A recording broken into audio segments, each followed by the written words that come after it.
Joining me now, Ohio Senator J.D. Vance. Senator, your reaction to what the Speaker said? I mean, I think he does want what you want on the border. I think he really does want that. Is this the way to do it? Well, I don't think so, Laura. I think the Speaker, first of all, is right that we haven't seen the details of the actual proposal. They released them on Friday night, and then they're voted on Monday night. Exactly. We know what's going to be in this thing, and we know that it will lack two critical provisions. First of all, does nothing on parole, Laura. Barack Obama paroled 5,000 illegal aliens a year. Joe Biden is paroling close to 1 million per year. The proposal does nothing on parole. Second, it really does nothing on fixing the asylum process in our country. So you combine these two things, you're not actually addressing the border crisis. And importantly, and you saw Speaker Johnson address this, and I appreciate him for doing so, this is fundamentally about getting money for Ukraine. This is a border fig leaf so that we can send another $61 billion for Ukraine. And I just think it's such a catastrophic abdication of leadership for Republicans at the height of a significant border crisis, when the American people are with us on the need to secure the border, to pretend that we're securing the border with the one hand so we can give $61 billion to Zelensky with the other. It's atrocious. It seems that we finally have the blue city mayors. Yes. You know, in a position where they understand this is really bad, and instead you give them a political rescue package that, again, is meaningless, because once you get that bill, and we don't have the text yet, but once you get that bill, and there's verification, there'll be some verification, you know, nonsense in it.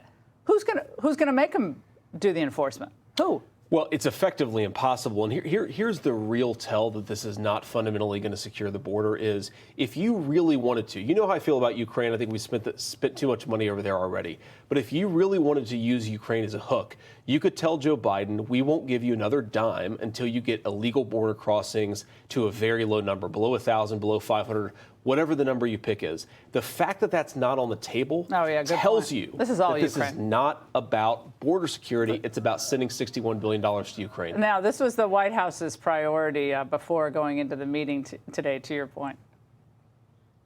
Our focus today, the president's focus today, is going to be about Ukraine and the importance of continuing to support Ukraine as they fight against tyranny, as they fight against President Putin's aggression. That's going to be the focus.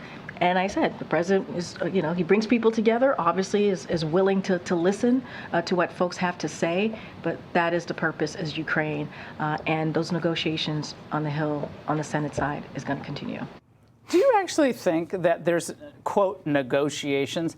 This thing was written months ago. The lobbyists have their goodie bag of items on the border front, and obviously they already know how much money they want for Ukraine. But this is already done. They have to sneak the text out, and then you'll have like 5 hours to read it. It'll be 800 pages long. Well, this is actual classic news. This is news, Laura, because I actually agree with the White House press secretary about something, that this is all about Ukraine.